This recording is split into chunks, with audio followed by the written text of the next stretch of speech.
Assalamualaikum warahmatullahi wabarakatuh. Kembali lagi di channel gue Gilang Galunggung.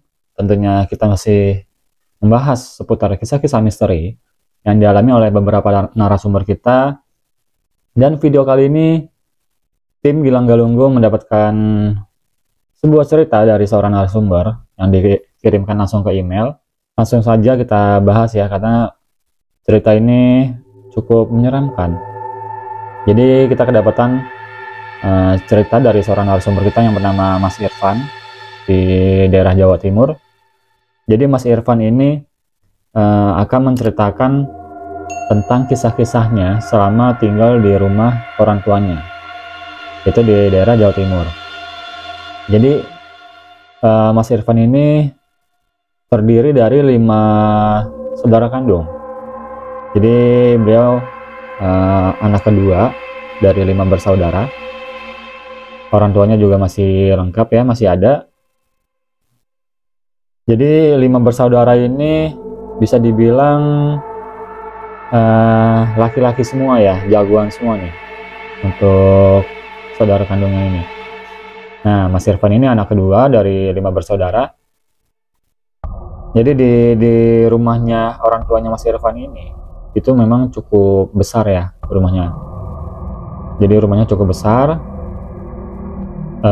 Kurang lebih ya hampir 1 hektar ya untuk halaman rumahnya dan juga rumahnya. Jadi memang lahannya ini cukup besar lah. Kita untuk 200 meter atau 500 meter aja udah besar ya, ini satu hektar. Jadi memang benar-benar Mas Irfan ini ya berasal dari keturunan orang yang berada. Nah, tapi di saat itu memang keluarga dari Mas Irfan ini lagi down lah, lagi di bawah ya, posisinya lagi di bawah, lagi susah-susahnya. Jadi di halaman itu cukup lengkap tanamannya, banyak tanaman-tanamannya, tumbuh-tumbuhan, ada pohon mangga, rambutan, jambu, duren, ya macam-macam lah, banyak.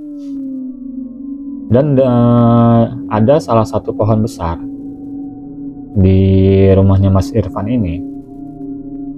Jadi banyak tetangga itu yang memang melihat sosok macan dan juga kuntilanak, dimana orang-orang ini banyak bilang kalau itu memang penjaga rumah Mas Irfan. Padahal Mas Irfan dan keluarganya ini ya nggak pernah digangguin selama dia tinggal kurang lebih 30 tahun ya, dari orang tuanya kecil bahkan sudah tinggal di situ. Dan memang pohon-pohon besar itu ya seperti pohon beringin ya, pohon beringin itu ada cukup besar pohonnya. Jadi di depan gerbang itu ada pohon besar menghadap langsung ke jalan besar ya. Karena memang rumahnya Mas Irfan ini di pinggir jalan utama, pas banget di jalan utama di daerah Jawa Timur. Jadi tetangganya itu di samping rumahnya Mas Irfan ini ada sebuah gang itu yang menuju ke perkampungannya.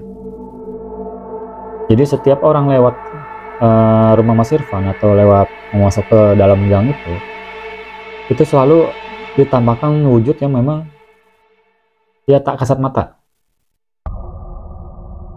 Jadi memang sosok ini seperti pocong dan juga macan putih.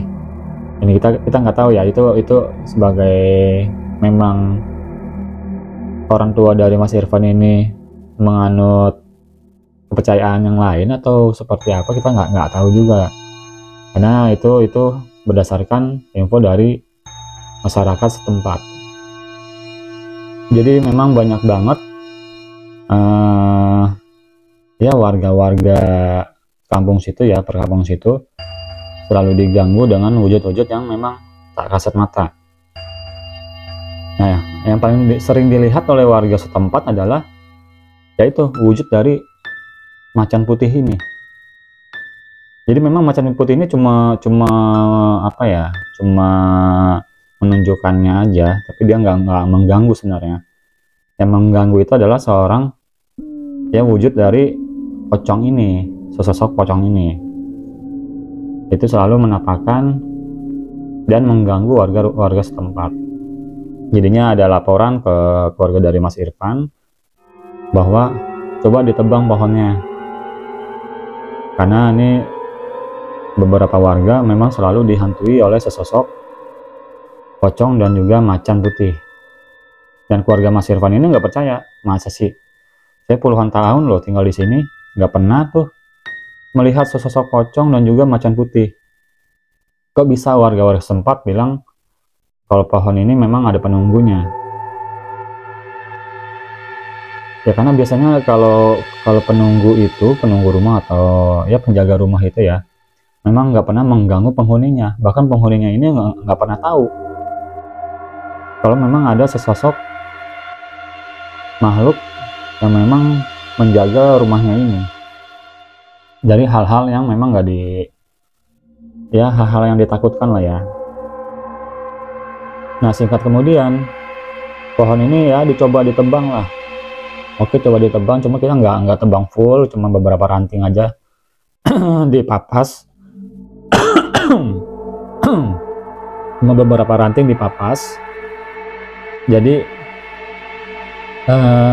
sebenarnya udah dirapihkan juga oleh tukang potongnya, dan itu ya cukup lumayan rapi lah, cuman nggak terlalu besar lagi seperti yang sebelumnya. Nah singkat kemudian lalu karena memang lagi butuh ekonomi ya, lagi butuh pemasukan juga dari keluarganya Mas Irfan. Jadi karena rumahnya cukup besar, jadi rumah yang di belakang itu dia sekat dan dia kontrakan ke seseorang. Dan kebetulan langsung ada yang menyewa nih rumah dari Mas Irfan ini. Jadi rumah belakang itu disewa sama orang dari Bandung ya. Kebetulan dia punya usaha konveksi dan konveksinya ini cukup maju. Beberapa karyawan, semua produksi di situ semua. Jadi ya keluarga dari Mas Irfan dapat pemasukan dari orang yang menyewa itulah. Cukup terbantu lah ya perekonomian. Nah pada saat usaha konveksi itu maju, dan akhirnya owner dari konveksi ini dia membeli sebuah rumah besar dan juga halaman yang besar juga untuk produksi konveksinya ini. Jadi untuk produksinya ini karena dia semakin berkembang dan pengiriman barang-barang juga sudah internasional ya, udah dikirim ke sampai berbagai negara.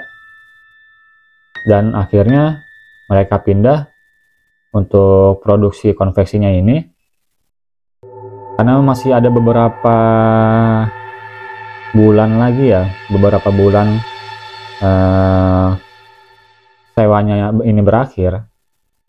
Jadi rumah Mas Irfan ini dijadikan tempat mes karyawannya. Jadi produksi ini di tempat yang baru. Jadi rumah karena masih ada sisa sewa ya di rumah Mas Irfan, jadi dibuatkan mes karyawan di situ. Tapi untuk mes karyawan ini karena beberapa karyawan memang rumahnya dekat-dekat ya di daerah situ, jadi ada karyawan yang memang rumahnya cukup jauh. Ini orang Medan ya, jadi dia menempati mes itu bersama dengan istrinya. Jadi hanya berdua dengan istrinya. Nah, ketika suami istri ini yang karyawan konveksi ini tinggal di situ, jadi suaminya ini mengalami kecelakaan karena tabrakan dengan sebuah truk di perjalanan mau ke konveksi ya. Itu dia menghantam dada, jadi kepalanya ini menghantam mobil truknya, dan itu dia kritis, koma beberapa hari.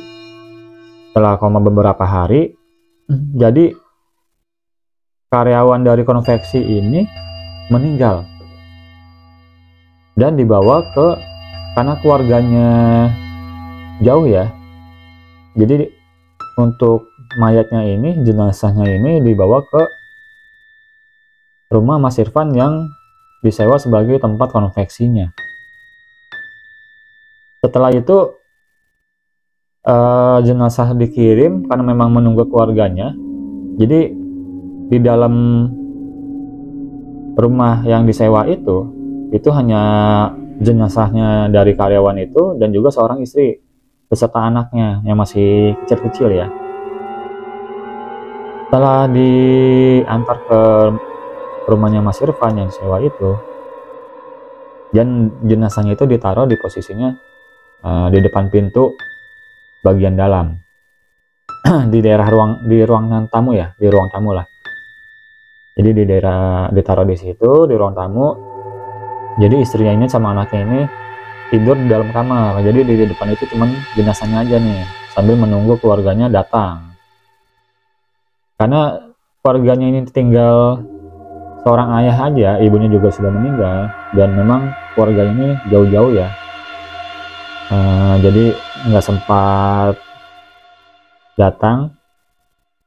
Dan orang tuanya ini datang untuk mengambil jenazah dari karyawan konveksinya ini. Akhirnya itu pada saat malam harinya. Jadi pada saat malam hari itu memang posisinya mati lampu.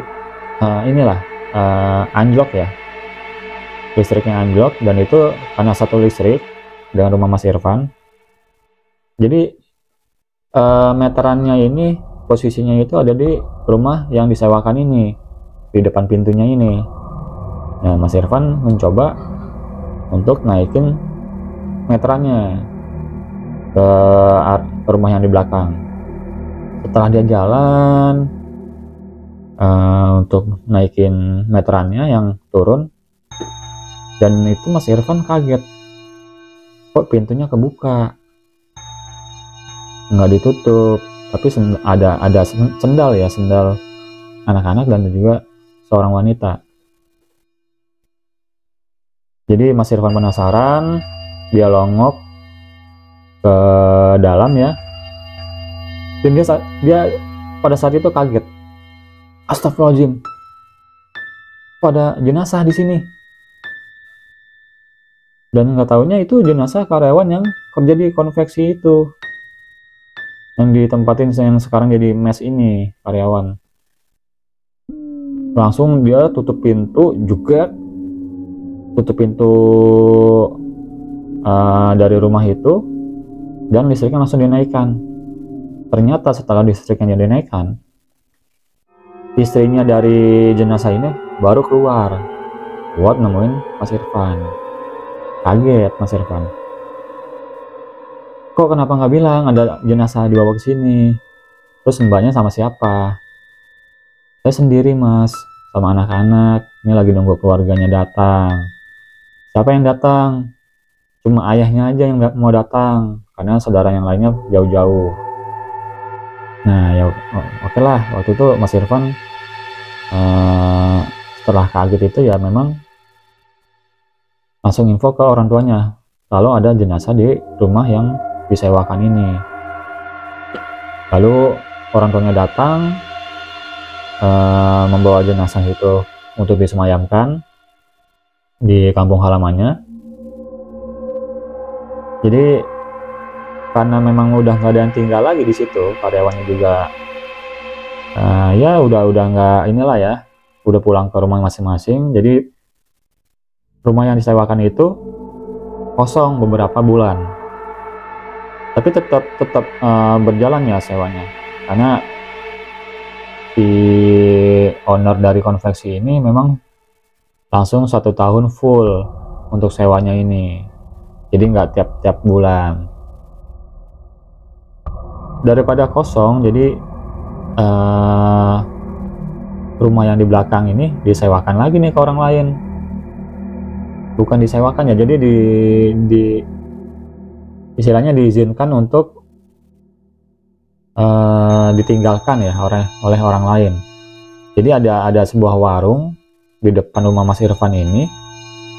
Dia tiap hari tinggalnya di warung, tidurnya di warung. Ya warung-warung rokok kecil lah ya.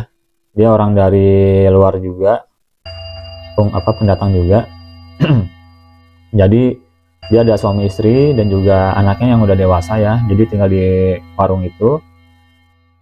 Daripada dia tinggal di situ, akhirnya ditawarkan lah sama Mas Irfan ini, tinggal di rumah saya aja yang di belakang, itu masih ada sewanya, cuma udah nggak ada penghuninya, kosong. Otomatis langsung mau dong, daripada tidur di dalam warung, ya mendingan tidur di rumah, enak, lebih besar. Dan anaknya juga kan bisa tidur juga di situ, nggak harus dempet-dempetan di warung nih. Setelah itu malam pertama dia tinggal itu aman, malam kedua aman, malam ketiganya.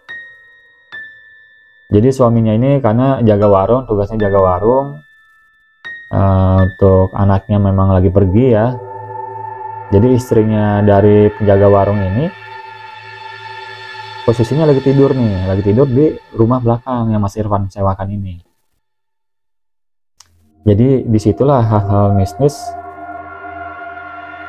yang memang yang ditakutkan oleh istri dari pemilik warung ini. Waktu tidur pulas, dikiranya suaminya datang pulang. Itu jadi ada kulkas ini ya, kulkas kecil, dia ada rodanya gitu ya, buat naruh botol-botol minuman ya. Itu posisinya dari dapur jalan sendiri ke ruang depan kamar yang penjaga warung ini. Dari dapur itu cukup jauh, jadi ya kayak didorong, jadi jalan sendiri untuk kulkasnya ini.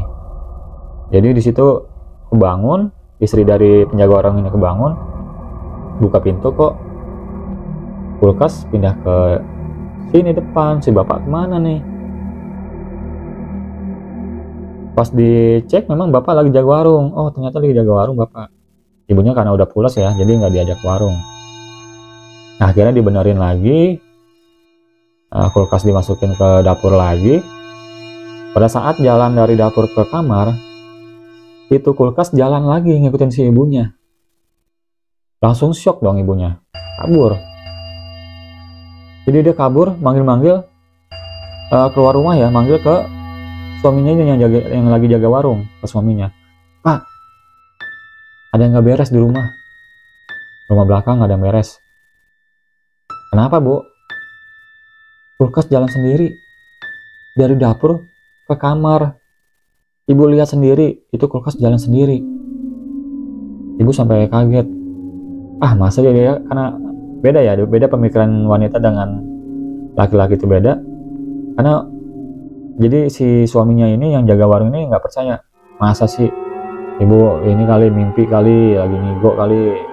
Jadi memang suaminya ini nggak percaya sama si istrinya. Pokoknya ibu nggak mau ke belakang lagi, ke rumah lagi kalau nggak sama bapak. Akhirnya warung tutup, dia pulang lagi ke rumah itu yang di Mas Irfan itu. Jadi dia tidur, kebetulan anaknya juga pulang, dia tidur bertiga di situ. Di situ gantian nih suaminya yang dikerjain. Kulkas juga, jadi kulkas bunyi goyang-goyang gitu bunyi ya. Akhirnya bangun, si bapak ini bangun, dan dia sama seperti si ibu nih ngalamin sesuatu yang nggak diinginkan. Itu kulkas jalan juga ngampirin si bapaknya. Langsung dia diam di situ. Ternyata benar si ibu, ini rumah nggak beres nih, ada penghuni lain. Karena dia nggak tahu sebelum dia tinggal di situ memang ada seorang karyawan konveksi yang meninggal di situ. Bukan meninggal di konveksinya ya, jenazahnya dibawa ke konveksinya. Akhirnya dia kemasin barang-barang semua, bilang ke Mas Irfan, saya nggak mau tinggal lagi di sini, makasih banyak udah bantu keluarga saya buat tinggal di sini. Ditanya sama Mas Irfan, kenapa Pak? Pokoknya ada yang nggak beres Mas di rumah belakang. Ada yang nggak beres. Mas Irfan akhirnya yaudah daripada kosong. Jadi Mas Irfan karena di belakang itu ada kamar yang dulunya bekas kamar dia ya, karena disewakan. Dia kembali lagi di kamar tersebut. Jadi konveksi itu ya udahlah, ditinggalin aja lah daripada kosong gini. Jadi dia bawa teman-temannya buat nginep di kamarnya itu di rumah yang disewakan ini. Karena posisinya rumah ini sama rumah depan itu disekat ya, jadi tengah-tengah ini disekat, jadi nggak, memang terputus sama rumah depan. Dan di saat itu Mas Irfan dan teman-temannya ngalamin sesuatu yang memang dialami oleh penjaga warung ini. Selalu digangguin, diketok-ketok pintu tapi nggak ada yang ngetok ya. Terus suara kulkas jalan juga, ya memang ya kayak posisi didorong gitu teman-teman. Jadi kok bisa sih ada kulkas jalan sendiri, terus ngetok-ngetok pintu tapi nggak ada orangnya. Akhirnya ada teman Mas Irfan ya yang bisa melihat memang dia sering kesurupan juga ya sebenarnya. Gampang banget dirasukin lah, gampang banget dirasukin. Terjadilah teman Mas Irfan ini kerasukan sama karyawan yang waktu itu meninggal, yang karyawan konveksi. Di situ dia bilang, jangan ganggu rumah saya, ini rumah saya. Jangan ada yang tinggal di sini selain saya. Dia ngomong seperti itu, dan Mas Irfan tanya, kenapa ini rumah saya? Kamu siapa? Kamu siapa? Jadi dia dengan mata melotot ya, dan marah-marah. Akhirnya dia bilang si arwahnya ini, pokoknya ini tempat saya, jangan ada yang ganggu tempat saya. Itu langsung pingsan, temannya pingsan, dan kemudian sadar. Ya memang nggak ini ya, nggak masuk di akal. Kok bisa sih dinempatin rumah yang ada di belakang? Akhirnya nggak lama kemudian rumah Mas Irfan ini dijual dan dihancurkan. Posisinya udah hancur ya, dijual ke orang lain dan dibangun lagi sama pembeli barunya ya, pembeli dari rumah Mas Irfan ini. Jadi dia bangun lagi rumah besar, bangun dari awal. Karena posisinya rumahnya Mas Irfan ini rumah-rumah klasik ya, kayak rumah-rumah Belanda gitu. Jadi dibangun rumah besar yang lebih modern. Nggak lama rumah itu jadi dihuni sama penghuninya yang beli rumah Mas Irfan ini. Tapi posisinya pohon besar itu masih ada, nggak ditebang, masih ada di situ.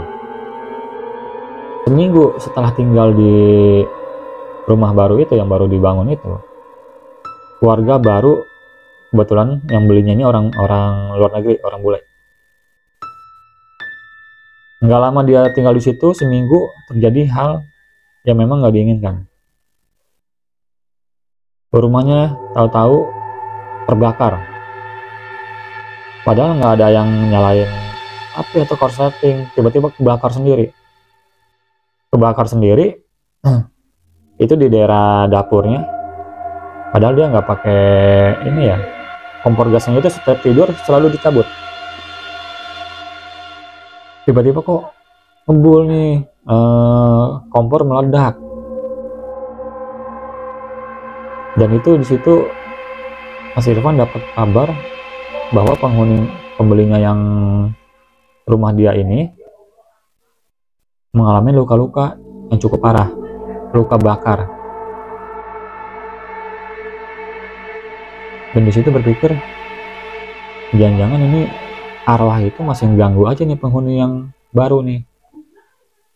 Dan memang setelah ada orang pintar yang memang bisa nerawang ya, ya memang dia nggak mau tempatnya itu digusur. Jadi tetap mau menghuni di situ. Akhirnya diajak dialog oleh orang pintar ya, eh, lewat itulah pokoknya ilmunya, diajak dialog. Di situ dia bikin perjanjian kalau memang nggak mau diusir, jangan bikin penghuni ini celaka, mereka nggak ganggu kamu, seperti itu kata orang pintar ini. Jangan sekali-sekali ganggu penghuni di situ, atau kamu saya pindahkan ke tempat lain. Akhirnya setelah dialog itu terjadi, penghuni baru ini sembuh ya gitu ya. Akhirnya ya nggak terjadi apa-apa lagi selama ini. Sampai dengan detik ini itu masih aman aja. Jadi memang penghuni ini ya tetap menghuni tempat itu, cuman dia nggak ganggu lagi dari penghuni yang barunya ini. Jadi ya itu ya teman-teman ya. Itu kisah dari Mas Irfan di Jawa Timur. Jadi ya buat teman-teman bisa juga buat kirim-kirim cerita ke email Gilang Galunggung. Ada kisah-kisah misteri yang harus saya bahas, nanti akan saya bahas ya. Jadi jangan lupa tonton terus video-video selanjutnya. Kirim semua cerita-cerita mistis kalian di email di bawah ini ya. Nanti bisa langsung saya bahas di video-video saya selanjutnya. Jangan lupa like, subscribe, and comment. Gilang Galunggung. Assalamualaikum warahmatullahi wabarakatuh.